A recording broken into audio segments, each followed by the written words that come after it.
Well, good evening and welcome to what is week 2 of the Veteran Wellbeing Summit in 2020. My name is Jackie Vanderveld. I'm a director and board member of Wellbeing Australia and a member of the Veteran Wellbeing Summit Organising Committee. Wellbeing Australia and the Veteran Wellbeing Summit in particular was founded on the ideals of action, hope and transformation. And these presentations aim to build off those themes and gathering people and stories and resources from those who have success in veteran wellbeing, mental health and suicide prevention.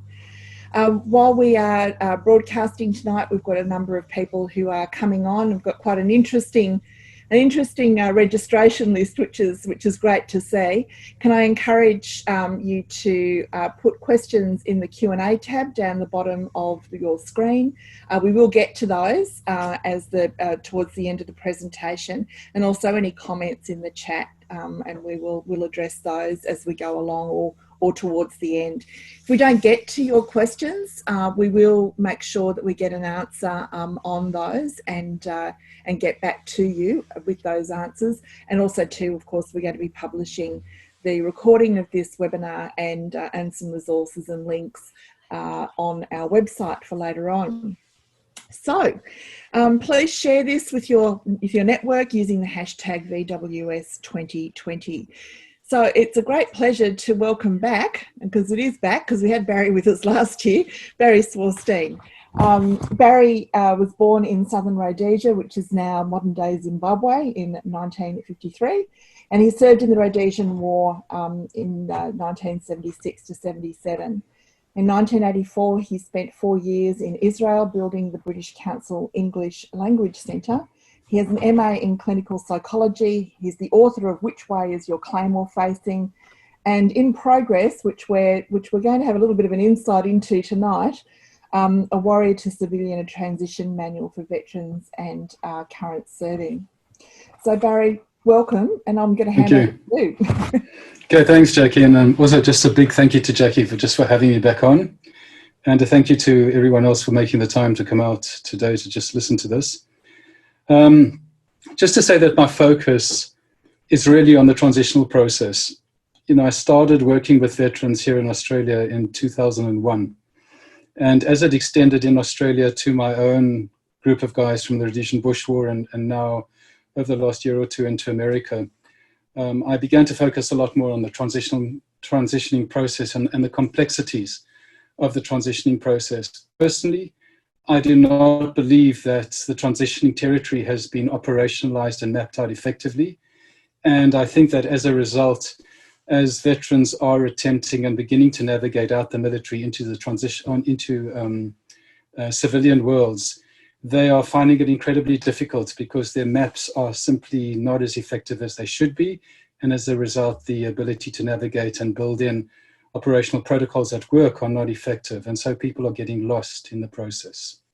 There's quite a lot to go through today, so I'm having to watch time because I've got about 45 minutes. So without further thought, let's move in. And how to get my PowerPoint working. Is it Sherry ready? Just down the bottom. Oh, there we go. There we go. Right. Yeah.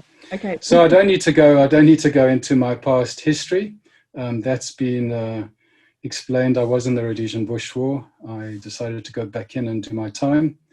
And in many ways, I'm extremely grateful for that, because who I am and what I learned has helped me to sit with the many men and women I've sat with over the past 17 years, and to get to the understandings about transitioning and ways of verbalizing it using operational terminology that I do use today. Right, so these are some of the things that I'm hoping to cover this evening. The first one is ensuring that you don't leave your worry behind, which I think is critical, and we'll talk about that. The other one is the warrior acronym. I'm going to look at PTSD, PTS, combat stress, and what I call PMTC. But just to say that I'm not going to be addressing trauma tonight. I am just going to be focusing on the transitional complexities and challenges that individuals are facing. I'm going to highlight some of the transitioning thoughts, emotions, and behaviors. So when they do come up, you have a context to view them in. I'm going to look at your SOPs, your standard operational protocols from the military that you can use as you attempt to transition into civilian life. Again, I'm going to look at the military core attributes that you do carry from the military world and that can be used to inform how you navigate through your territory.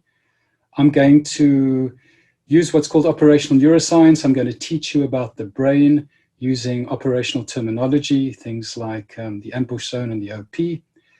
I'm going to explain what happens when you neglect your own well-being. So I'll be talking about when you fail to clean your weapon, you'll get what we used to call an AD, an accidental discharge, which I believe now is called a negligent discharge or a stoppage and a runaway gun, and what you can do about those.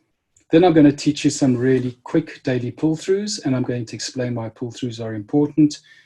For those of you that haven't heard about a pull-through, it's the action of dropping a weight through the barrel of your weapon with a bit of string and an oilcloth attached to it, and it cleans the barrel, because if the barrel of your weapon is not cleaned, a number of things can happen that are not very useful.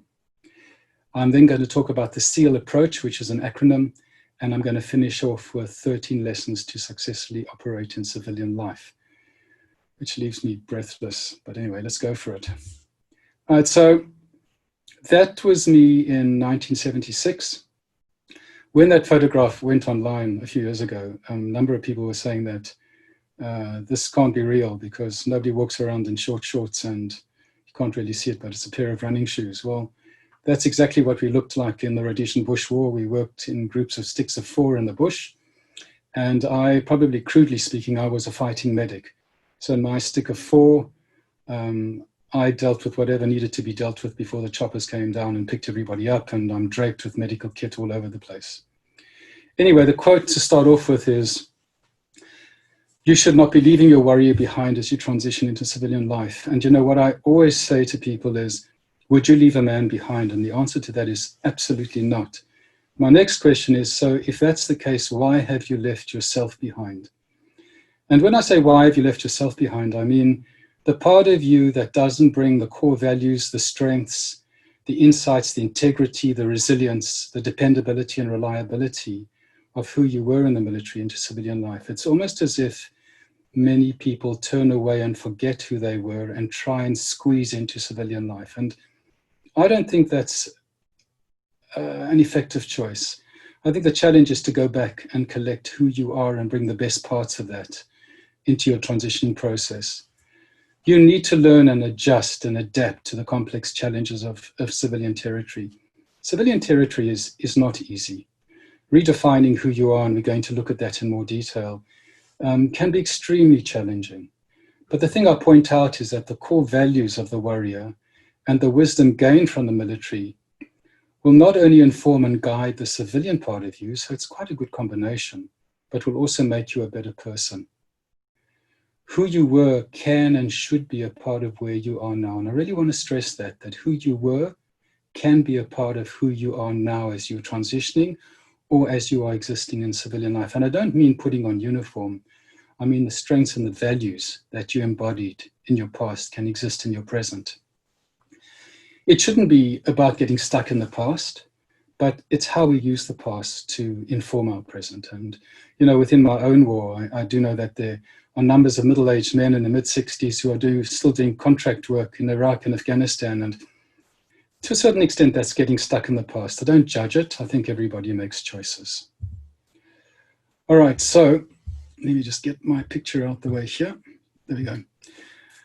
I want to start off with the warrior acronym, because I think before you start your transitioning process, I think there's a certain amount of self-reflection that is critical. The first thing is, what is your will to change? And really you need to look at, you know, how focused are you? How willing are you to deal with the challenges facing? If you are moving into a transitional process with a negative mindset, with fear, anxiety, or stress, understandable, but it's a will and determination that you are able to adjust and adapt and to effectively transition into civilian life. The other one is, what is your ability to adjust and adapt? You know, you're not going to be going to your job in uniform with the military speak. You're going to have to keep parts of who you are, but you're going to have to adjust and adapt those to the changes of civilian territory. What is your respect for yourself and others? And respect, I would translate that into your willingness to never put yourself down or devalue yourself as you struggle with redefining who you are. Remember that who you are is worthwhile, it's got its strengths, and that you have value. And at the same time, it's respect for others around you as well, even if they may seem extremely different or alien at times. What is your responsibility to yourself and others like? And your responsibility is to do what needs to be done to ensure that you're able to navigate through this territory effectively. You owe that to yourself. And to an extent, if you're navigating or transitioning back into families, you owe it to the people around you. Integrity. Well, integrity is to live by your truth, the truth of your values, the truth of of the values you learned in the military, your resilience, your ability to deal with stress, is to not forget that. And integrity is also the value that you will take into your civilian life, and that can inform and strengthen your value. A big one, which I'll talk about later, is how observant rather than reactive are you? Reactivity is understandable. And in fact, one of the core referral reasons that I'll be seeing individuals is because they're reactive and they're very uncomfortable about how they are in their families, with their kids, with their wives. And part of what we need to learn to do through tools and also understanding our map is to learn to observe rather than just be in reactive mode. And there are tools that can help you to observe, or what I say is go into your OP, your observation post, where you have distance from the situation facing you. And finally, the other one is, certainly at times we're going to make a mess. In my time, PTSD wasn't even known about. And, I just jumped into life and made a number of profound messes. But the challenge is not the making of the mess, it's the capacity and the willingness to repair. Okay, so that's a self-reflection you can always do. There we go. All right, so sorry, let me just check. Yep. So these are the things that I'd like to cover. As I said, there's PTSD. PTSD, there's a lot being talked about in terms of the disorder aspect of it. The sense is, certainly in America, a lot of people are saying that the label disorder makes it very difficult for people to move when you feel you're disordered, whether it's intended or not. And so there's a preference for talking about post-traumatic stress. Today, I'm not going to deal with PTSD or PTS. That's a lot more specialized. The term combat stress I do like, because you do not need to come out of operations if you were in an operational role with PTSD, but you can certainly come out with stress. And stress may manifest itself in civilian life in a slight level of hypervigilance and getting slightly overwhelmed in shopping centers and going into restaurants and wanting to ways. But its functional really impact on your ability to connect and work and be in your family jobs. The last one was an inspiration that hit me about 2 months ago after a conversation. And that was, maybe we can start to look at transitioning as being a discrete territory, because in the transitioning process, you may have individuals who are not operational. So there's no history of operational impact at that level, but we know that transitioning has an impact. And I wanted to reframe transitioning in a way that was invitational and a challenge. So people could get excited about it rather than fearful of it. People would willingly see this as a challenge rather than as something that felt hopeless. So the term that I came up with was post-military transitioning challenges. We know military love a challenge. It's transitioning and it's post-military. So there's something neutral, invitational, and potentially exciting about it. Now, this is not a diagnostic term, so please don't quote me on that. It's just the way in which I reframe the transitioning process that seems to work. Now, we know that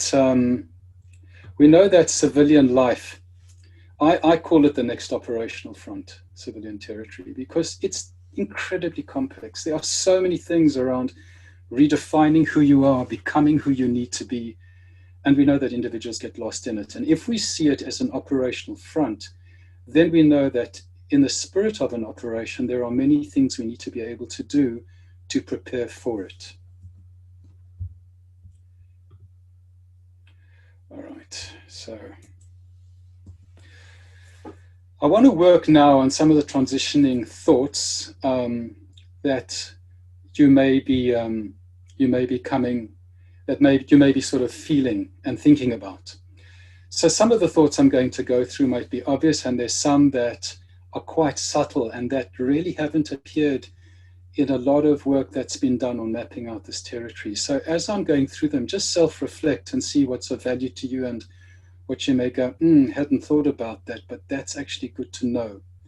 The first one is I miss my mates and I miss my tribe. You know, the military are embedded in tribe, and the sense of belonging and identity and deep connection is very profound. And that dislocation from tribe, whether it's a choice you've made to your time is up and you need to move, or whether you've been injured, whether you've developed some combat stress or post-traumatic stress disorder and you've been rapidly shunted out the military, that dislocation from tribe has a huge impact, and inherent at it at its deepest level is the experience of grief. And you know, I speak for men, we're very good at anger, but we're not too comfortable with grief. There's also the redefining of who you are out of uniform, you know, because the uniform defines you. It's that right of belonging. And it's a process to actually begin to look at who you are in your civilian clothes and working out who you are, your identity, and where you belong. This is the big one that took me a long time to understand and get to, and certainly even with the guys, they take a while before they're willing to acknowledge this. And this is the one that goes, I don't feel I've earned the right to call myself a veteran. And you know, this is a haunting one. So for any of you listening, if this is what you feel, a lot of my work is spent reframing this quickly. You know, I spoke to a special force individual in America, a very high tier operator. And this individual said to me, you know, even though I'm right at my peak of operating, I never felt I had the right to call myself a veteran because I didn't have as much operational opportunities as a number of the men around me. Now, you know, if it's happening at that level, think about as you come down the ladder, so to speak, how many people feel the same way. And my experience has been that the majority of individuals that I've sat with over the years feel this, and they never feel good enough. And that never feeling good enough is one of the reasons you leave your warrior behind, because there's often shame attached to the concept of your warrior. And this is one that I find really needs to be settled quickly, because my statement to that is, if you put foot in military territory and you made that decision, you're already a top couple of % of the civilian population. No matter where you were, you have the right to call yourself a veteran. Now, the other thing is civilian life is confusing. It's random. It's noisy. And the randomness of it and the noise of it and the inability to react in an operational way can leave veterans feeling quite overwhelmed, upregulated, and very stressed and anxious. The other one is where guys will say to me, you know, my brain still feels like it's operating on the battlefield. When I talk to individuals and I'm stressed at home, I'll go into operational language. You know, my speech becomes very clipped. And so what we know is that when we transition the brain from the military territory into civilian territory, the brain doesn't just go, oops, I'm in civilian territory, I now change. It doesn't, it stays the same. Which is why driving in a car down a highway, seeing a box, brain goes IED. Or a car backfires and people hit the ground. Now, you know, it's subtle. Some is impacted on by operational stresses, but it's learning to adjust the brain into a new way of thinking and feeling and communicating, even within families, and specifically within our families. I've seen a number of special force individuals over the years who are highly skilled, come out of the military and find themselves in unskilled and often laboring jobs Now, can you imagine the impact on knowing that at some point in time you controlled millions of dollars worth of equipment, that you had the lives of men under your control and you were responsible for people, and yet somehow that's not transitioned into where you are now in civilian life, and how you make your peace with that, or how you navigate your way out of that. A big one is often my family and civilian mates don't understand me. Now, you know, there's some part of you that your civilian mates and your family are not going to understand, especially if you have been embedded in a lot of operational experience. There are some things that veterans will not share with their families and civilian mates. And, you know, I've had a number of veterans, and I see this in myself as well, is that there are things you'll share and you're watching someone's eyes to see whether they flicker and whether they become overwhelmed by what you are saying. And so that's often locked away. And there are also things, I believe, that veterans will not even share with their own veteran mates.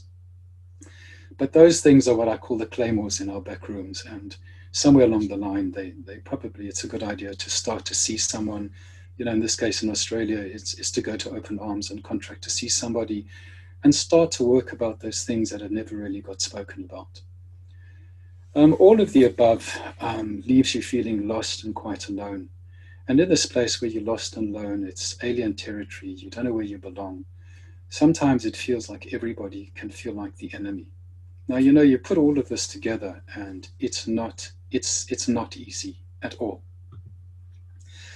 So some of the transitioning emotions that go with this, well, there's grief. And I said, you know, grief is not a comfortable feeling, especially if you've lost mates and, you know, close mates. There's frustrations about how do you creak into this transitional process? How do you creak into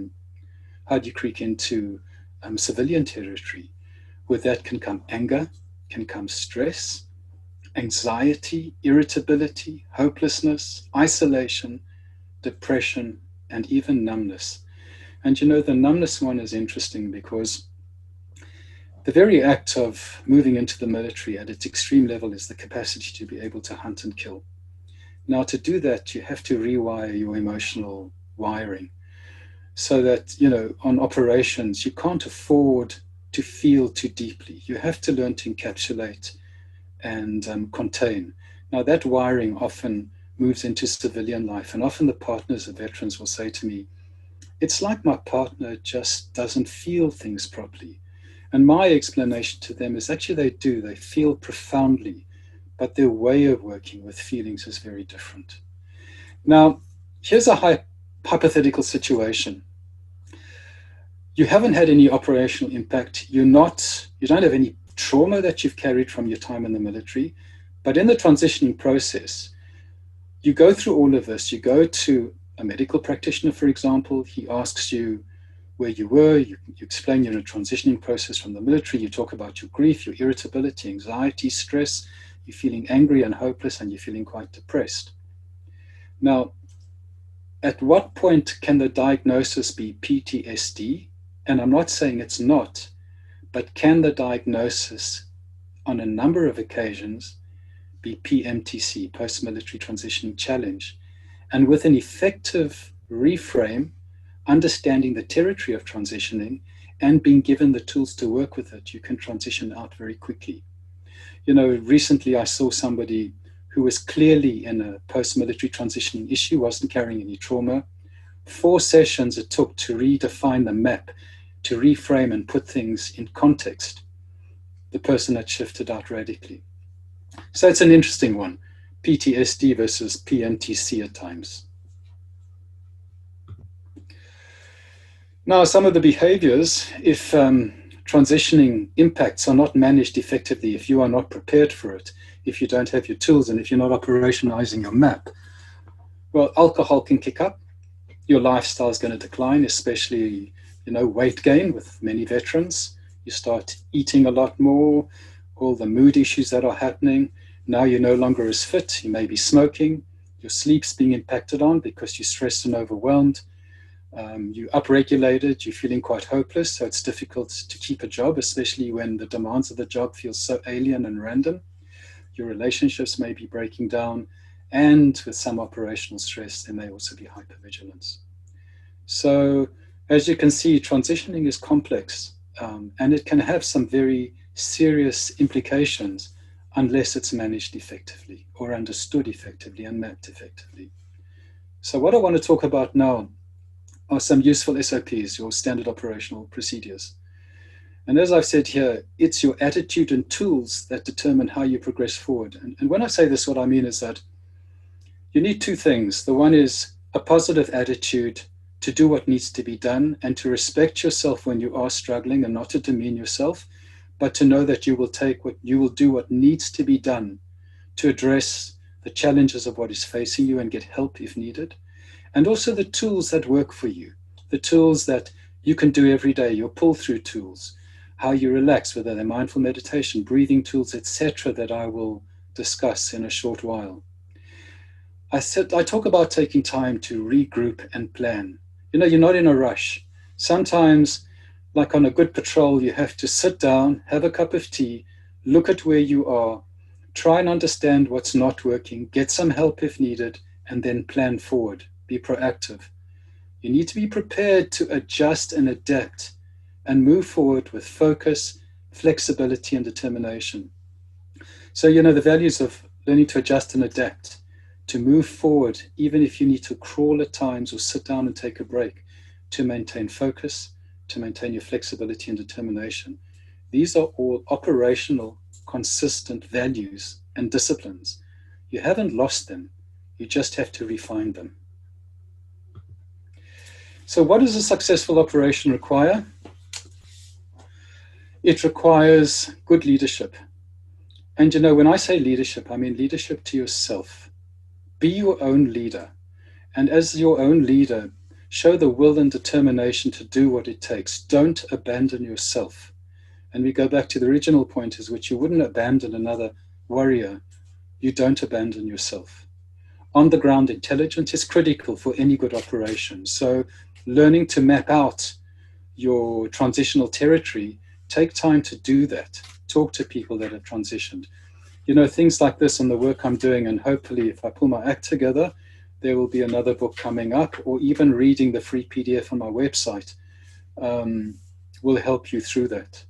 You need to have your map, and I guess I talk a lot about operationalizing your transitional map, so you know and you can expect the possibilities of what could face you on the way. You need to have your operational protocols, because you know you're not going to reinvent stuff when you're under high levels of stress and overwhelm, depression and anxiety. You need to know what you can do and practice them before you get into high levels of stress, anxiety, depression, anger, and irritability. So at least when you start to move in it, you can track it, you've got your protocols, and you have been using them regularly, regardless of whether you needed to or not. You don't just wait for your being dumped in your ambush zone to try and figure things out, which is very difficult. You need to have your communication networks in place. So who is your backup and your team? Who do you call to get help? It could be your doctor, psychiatrist, your psychologist, an organization. It could be mates. But you need to have a network. And also, you know, you need appropriate weapons and weapon maintenance. You know, if you take a pistol if that's all you're going to take into territory on operations, well, you know, this could end up in an interesting position. So it's the same with transitioning. You need to identify what are appropriate tools that you're going to need along the way. What are the tools that demand talking to a counselor? What are tools that demand being able to process stuff within the body, brain and body-based modalities? But you need effective and appropriate tools. All right, so the core attributes necessary for a successful operation. We've talked about a couple of these. On your journey from the military into civilian life, adaptability is critical. You stay rigid, you stay defeatist, you're going to get pulled over. Adaptability is what you need to learn to do. You need to you need to be able to resolve, work with what is happening, find ways through things that appear stuck. Self-discipline is absolutely critical. You know, I talk to guys about regular pull-throughs, and I tell them, do them 7 days a week, month after month, year after year, till you breathe your last breath, because they will increase well-being anyway. They increase longevity, whether they're mindfulness-based, breathing-based, body and brain-based. But the act of doing things when you don't want to do them, it's called self-discipline. And that's one I'm really, really big on. You may feel miserable, but you can go for a run. You may feel like you want to stay in bed all day, but you can go for a brisk walk around the block, unless you have physical issues that are stopping that. But self-discipline, that takes a certain level of toughness to become comfortable being uncomfortable. And in the military, you learn to become comfortable in high levels of discomfort.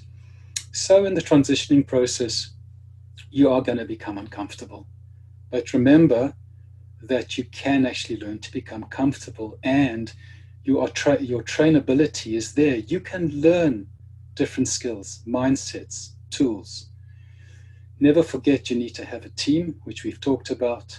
Judgment, so think about what you're going to do before you do it, before you say it.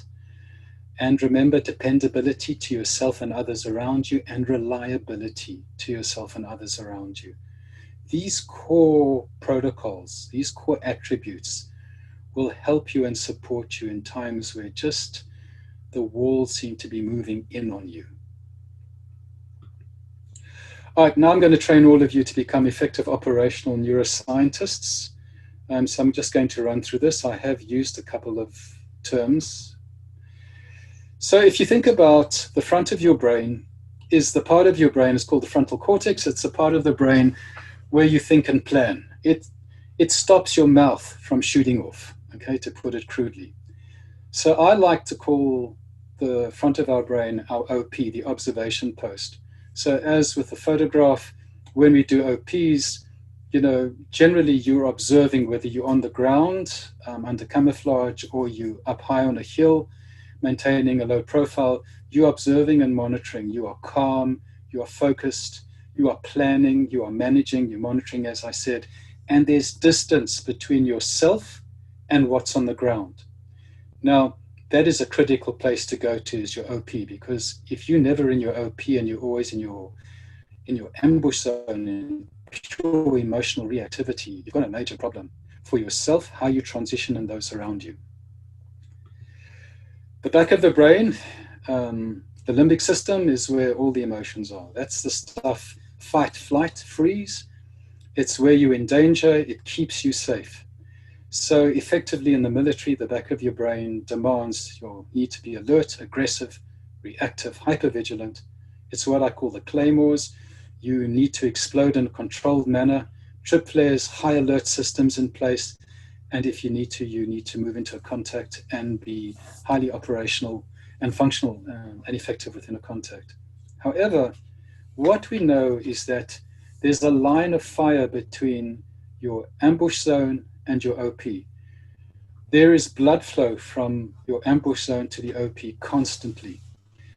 And what that does is that you may start to get really upregulated and angry with somebody, but it's still not kicking up high. There's blood flow to the front of your brain. The front of your brain kicks in and goes, hey, let's just calm down. Let's navigate our way through this in an effective way, and it takes over. Now, what we know is when you have neglected yourself, and with all the challenges, either operational challenges or transitional challenges, but you've done nothing about it, and you've descended into a deep, dark place and an angry place, the back of your brain is just firing up. And the more it fires up, the less blood you have between your ambush zone to your OP zone. So that means your capacity to think and plan and find alternative scenarios that work for yourself and those around you becomes zero. So a lot of what I do with the guys is to teach them how to quickly move the back of the brain down, to down-regulate it, kick it down, get the blood flow to the front, and now we can start having a conversation. It's impossible for anyone to talk to anybody when you're just in the ambush zone. And that's one of the biggest and most impactful scenarios on people, is that they just feel like they're in the ambush zone 24/7, high states of upregulation. Okay, I talked about this briefly, but as I said, you can have a negligent discharge, a stoppage, or a runaway gun. So for those of you that don't understand these terms, a negligent discharge is your gun suddenly fires off without you wanting to have pulled the trigger. A round gets loose and sometimes collateral damage or not. A stoppage is where your barrel is dirty, a round gets caught in the chamber, you pull the trigger again, another round goes in, and it's not a good look. And a runaway gun is, an example was in the 70s when we were training, a guy was shooting an MAG, which is a machine gun. It turned into a runaway gun. He held the gun in absolute fear, started turning around with the gun firing off, had to be smacked to the ground, the gun had to be removed. So what does this look like in civilian life? Well, if you don't look after yourself, if you don't take time to understand your map, if you don't know what your pull-through tools are, and if your discipline about what you do every day to look after yourself, sleeping, eating, exercise, body work, mindful meditation, breathing, etc., 3 things are going to happen. Your negligent discharge will look like a sudden rage, aggression, uncontrolled act, losing it with the kids, your partner, or at work. Your stoppage will be when your anxiety, stress, or depression kicks up so badly that you literally start to shut down operational awareness and functionality. So that means you can no longer even progress forward. You're just in this deep, dark place. And a runaway gun is where your anger and stress, your anxiety and your panic attacks are so uncontrolled that they are absolutely controlling you and wearing you away. Now, you do not want to go in those 3 directions. And so your ability to use the appropriate tools and the disciplines of those tools, understand how your body works, understand your map, again, is critical to not go in that direction. So briefly, your daily pull-throughs I've explained.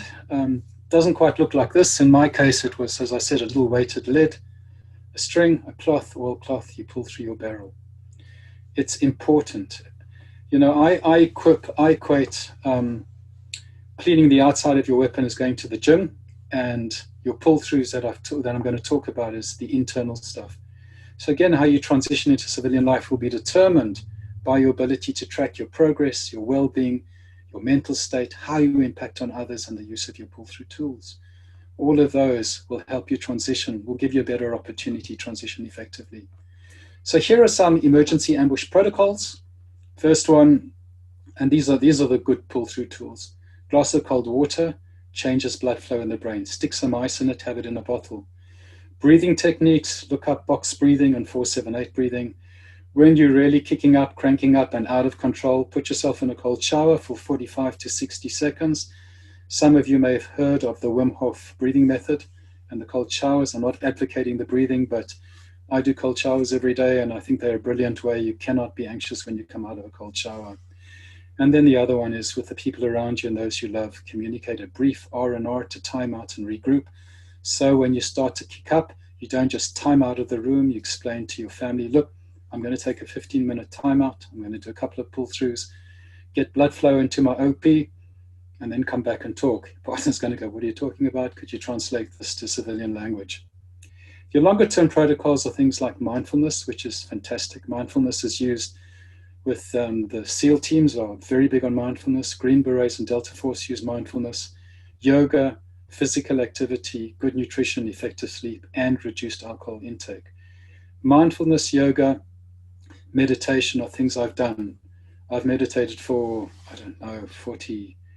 42, 44 years. I've started doing yoga recently on the recommendation of a Afghani vet. I run every day. So these are things I've worked with and I know they work. So just something to think about. Remember to define your map, as I've said, to support effective navigation. You haven't taken time on your map, you're navigating in an interesting manner. You need to maintain situational awareness, which is where are you on your territory and how are you doing? And when in doubt, you need to go to your OP and learn how to get to your OP so you're clear and calm to observe and think about how you're operating in this transitional process. Remember, if you don't do any of this and you are ignoring your tracks and the warning signs in your own territory, you could be heading into your own ambush. You know, and your own ambush would be your negligent discharge, runaway gun, a stoppage, and just a mess around you and with others around you.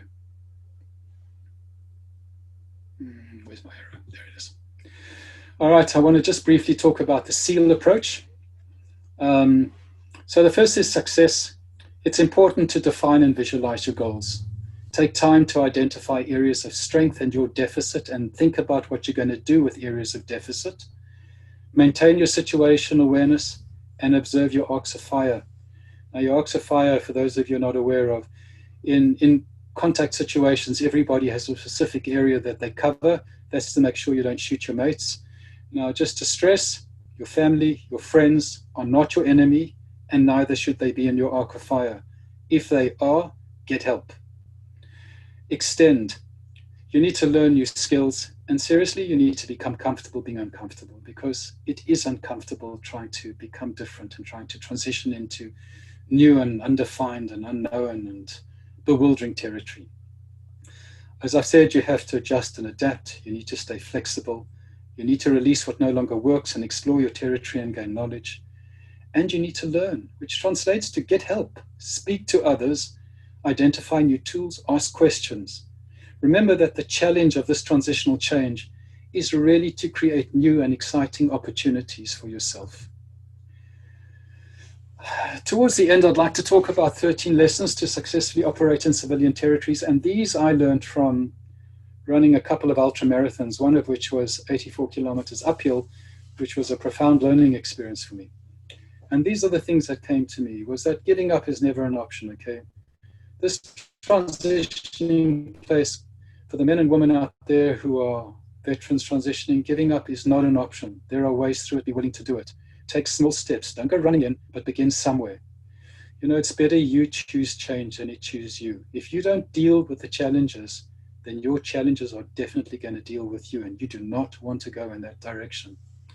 Again, you know, think about your high explosive grenades, what rat packs, what claymores, what are you taking into your operation? What are you taking into your territory? So choose your tools wisely. Alcohol may not be a wise tool. If you can walk, don't expect others to carry you. People are not waiting for you to arrive in civilian life. And if you are not prepared to do the work that you can do, please do not expect others to do it for you. That doesn't really happen in civilian life. You will be offered help, but there's still work you need to do within that help. Life can be an obstacle course. Transitioning is an obstacle course. You've done many obstacle courses. You can do this one. You're going to need to learn to tolerate discomfort. You're going to need to learn to commit to the terrain of transitioning. Do it with focus and commitment, even when you are uncomfortable and down out. You need to keep moving no matter what. If you sit down, take your time, but get up, dust off, and keep moving. Remember that you need to learn to go from your ambush zone to your OP zone, because moving out the ambush zone can save your skin when you've got an angry family, an angry boss, and everybody around you's had enough. Blame is dead weight, guys. Becoming a victim doesn't get you anywhere.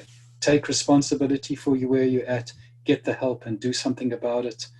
I've told you about some of the pull-throughs and what happens if you don't do it. And take time for a good brew. Have some fun along the way.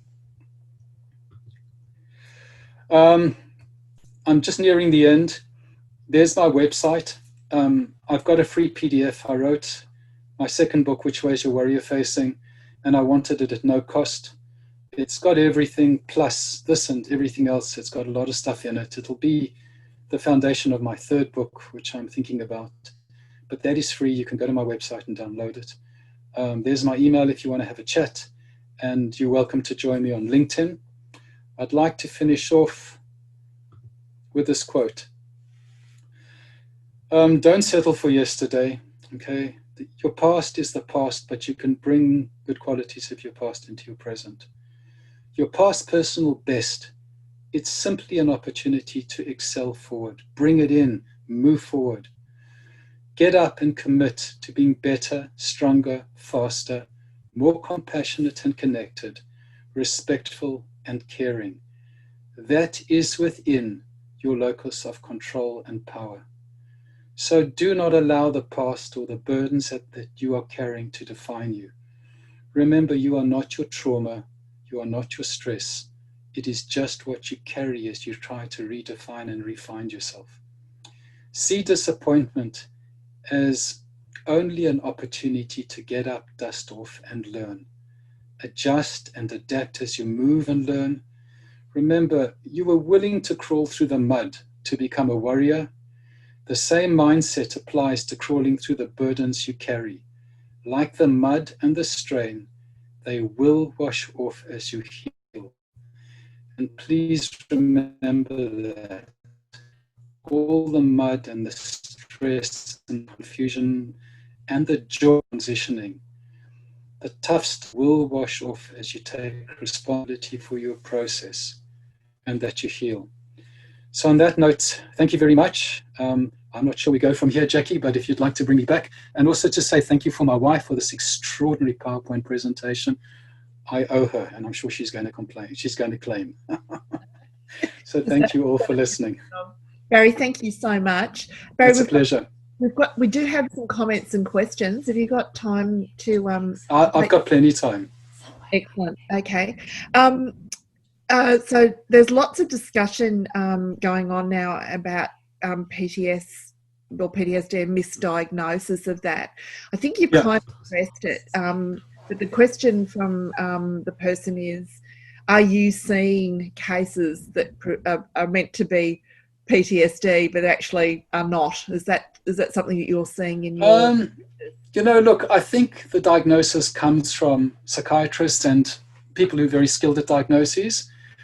And I think instead of me making a judgment about the diagnosis, what I first do is I teach all the things about understanding the map and reframing and the tools. When guys start to do that and take full responsibility and do the best they can, I then see what's left over. If I find somebody's really moved very quickly, as somebody recently did in 4 sessions, from a very upregulated state, then I know that there's evidence to possibly support that this may be more post-military transitional challenge than post-traumatic stress disorder. But I always take a diagnosis very seriously. But I first work on the foundations of understanding your map, learning your tools, and learning to operate in your territory. Okay, thank you. A quick takeaway on some how to combat negative self-talk. Look, I think the negative self-talk is be aware of it. So, it could be the things like, I'm not worthy as a veteran. Well, the first thing I think, as I said, is you need to go back and find your warrior and identify the values of your warrior. And I'd hold those values are yours, that they still are there within you and that you can find them. On a cognitive behavioral approach, we know that if we substitute negative self-talk with positive self-talk, well, there's an interesting neuroscience process in this. Neurons, they look like this, they wire together. So when you are full of negative self-talk, the neurons love negativity and they do this, they lock in, and then you might have just been doing it because it's how you're feeling, but you wake up one day and you believe all the negative talk that you're saying about yourself. Now, if neurons wire together, they can also unwire. So what often I tell guys to do is, I want you to think about the attributes of who you were.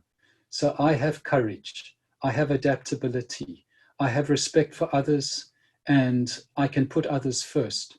I ask them to say things like, 3 things you value about your day, 3 things you value about yourself during the day. Now, positive statements, neurons are more attracted to positive statements than they are to negative statements. So when you have a positive statement here, what the neurons do is they unwire, then they slowly migrate across, they lock in, and it becomes real. So what you get between there and there is the fake it till you make it. So those affirmations, the 70s affirmations, peace and namaste, well, there was a neuroscience background to that nobody knew about at the time. So what I tell people is, while we're doing everything else, keep doing this. Because over time, if you maintain it, even if it feels absolutely false, eventually you'll wake up one day and it becomes real. I hope that answers the question. Yep. No, I think that they're saying thank you. So yes. Another one here. If you could only do one pull through a day, what would it be and why? I don't see it in terms of one pull through. I have a 20-minute pull through, which is some body-based modalities which involve bilateral crossing overs, because those does things to the brain. It's tapping on certain points while you're doing that. It's a thing called brain yoga where you grab your earlobes, pressure point, bilateral crossing over, does stuff to the brain, and then you squat. So I have a 15-minute sort of thing that anybody can do very quickly, I think. And those are the things that you do every day. The bigger things, if I had to suggest anything, it would be two things. The one, a bloke I sat with who had a number of tours in Afghanistan, he said to me, he said, "Hey, Barry, do you ever do yoga?" Now, as an ultra-marathon runner, you would have thought I'd stretch, but I just put on running shoes. I've trained, but I put on running shoes and I go and then I finish. So I'm rigid, I don't bend. And he said to me, "You need to do yoga." Now, I do a thing called yin yoga. He showed me the app. And yin yoga is just holding a position for 3 minutes. So whereas my wife bends down like that, I go, and then I stop. But I know that the physical experience of doing 30 minutes of this has the most profound impact on my body. I come out feeling like I've had a profound pull through. I'm relaxed. I'm back in my body. So I'd look at things like yoga. I'd look at things like mindful meditation. Mindfulness is one of the biggest things now here and in the States. If the SEAL guys, there's a mate I've become very friendly with who's starting a company just based on mindfulness. You can look him up, John McCaskill of Veterans Path. Go check him out. The Delta Force guys, the Green Berets are all doing mindfulness. So if you're going to do one or two things, think about those. Because long term, the pull-throughs crank down the back of your brain quickly. The longer stuff is the mindful meditation and things like yoga. Running, look, I run, and thank God I've been able to run most of my life. But what happens if I have nothing else one day when I can no longer run? Now I'm in trouble. So those are the things that I would recommend. But you've got to find your own ones. No, that's good. I hope that answers your question, the person who asked. More of a comment about cold showers. I've got a 16-year-old and a 15-year-old daughter, so I get cold showers all the time. So I think a number of us can relate to that. Look, Jackie, I'd like to comment on that. I'm still a little bit obsessive. I can find something and then push it to the extreme. So, I came across the Wim Hof method and I went, "Oh, this looks nice."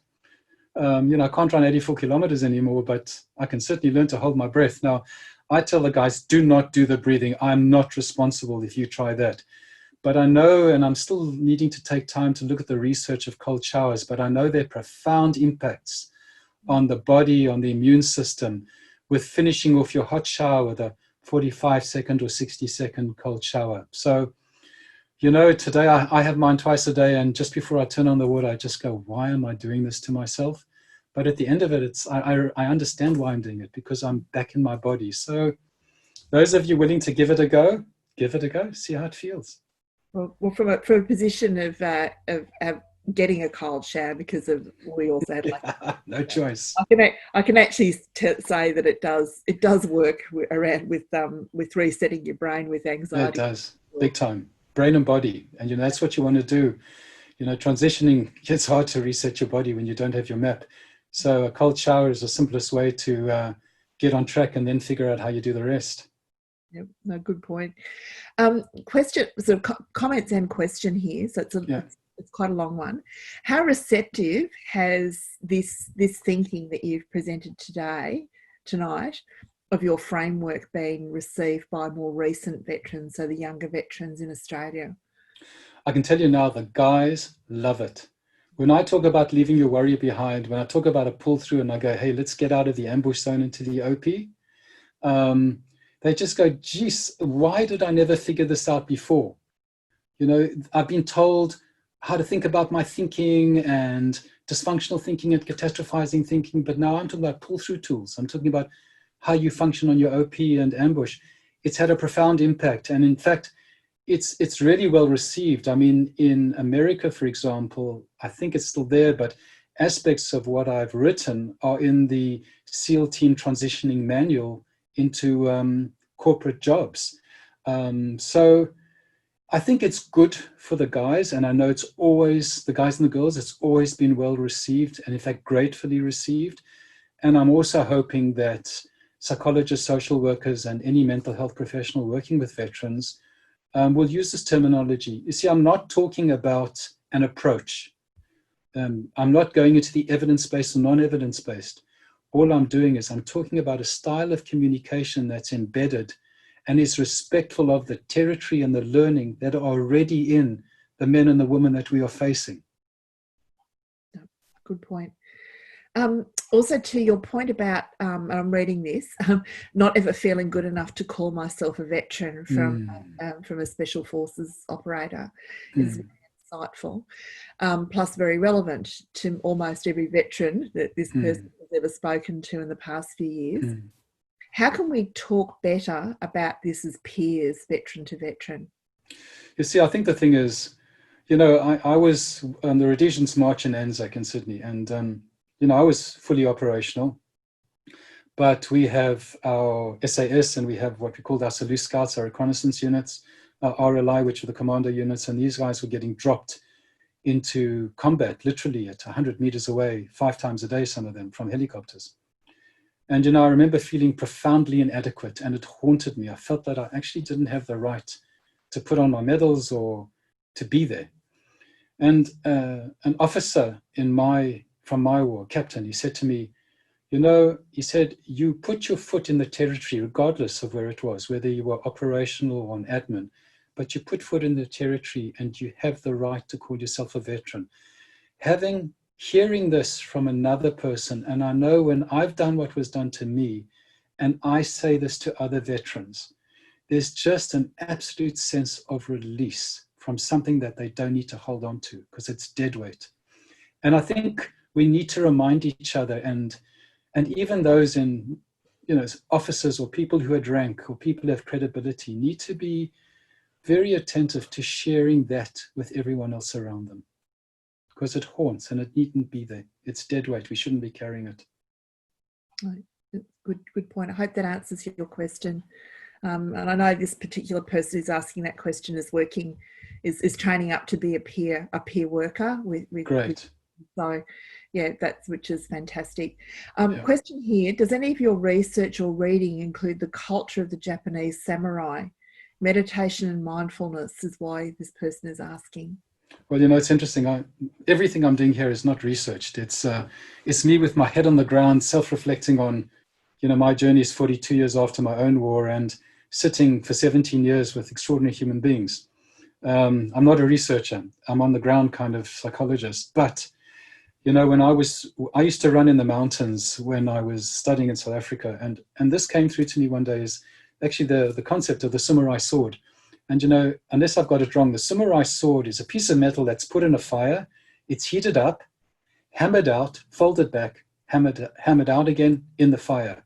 Now, transitioning and life put us in a fire, it hammers us out, folds us back, and then it does it again. But what we need to know is, as painful as it is, those layers that are adding up, hundreds of layers of fine metal on top of metal, provide a level of flexibility and efficiency and effectiveness. So the samurai for me and the sword embodies that thing that to grow, we have to navigate through fires. We have to hit the wall. You know, I could not run an ultra marathon unless I'd consecutively pushed walls from 10 to 20 to 42 to a 60-kilometer training run to an 80-kilometer run and hit the wall at 60 and stay coherent. And so the samurai, I think, has that capacity. And the tradition has that capacity of learning how to work with the fire and learning that the many layers that form who we are make us more powerful. Our suffering, our joy, and our strengths make us better human beings. So I'm not steeped in that tradition, but it is a metaphor that I have used over the years. Great, thanks, Barry. And look, we've got lots of thank yous coming through. Love your analogies. Yeah, I'd like to say thank you to my sons, who are one's in the UK and one's a policeman in Melbourne. So I'd like to say thank you to them for watching the papa and also not putting any rude or cheeky comments like, when's my pocket money coming through? No, hello to the clan, and can I say all the compliments are actually not coming from them, so they're not paid participants for the Oh, good. They're coming from other people, but also loved hearing concepts, the ideas and concepts. Especially love life as an obstacle course, and the comment about taking time out for a good brew. So, you know, I think, Barry, I think what you bring to this conversation is very much that solution focus, you know, looking at you know, looking at ways of living best life now, and looking at what you experience as being, you know, a skill and a benefit, and a plus. So to leverage off that, which I think is so important. And it's been an absolute delight. We're on the hour, mate. You've done really well. Yeah, I was really nervous. I said to my wife, geez, I'm going through these PowerPoints. It's doing my head in. My son said to me, Dad, I've never seen you panic. I said, oh, well, I've never done a PowerPoint before. So I know. yeah, I thank you. I'm glad I'm through this and I'm still in one piece and everybody else is in one piece around me. Definitely OP, not ambush. You don't. Yeah. Yeah, I had to do a bit of breathing and go into my OP zone. Yep. So Barry, look, thank you so much, and you know, got some lovely thank yous and comments coming in from people who've been part of this, and we will put up with the recording. We will put up Barry's contact details and where you can find Barry on the web. And get in contact with him.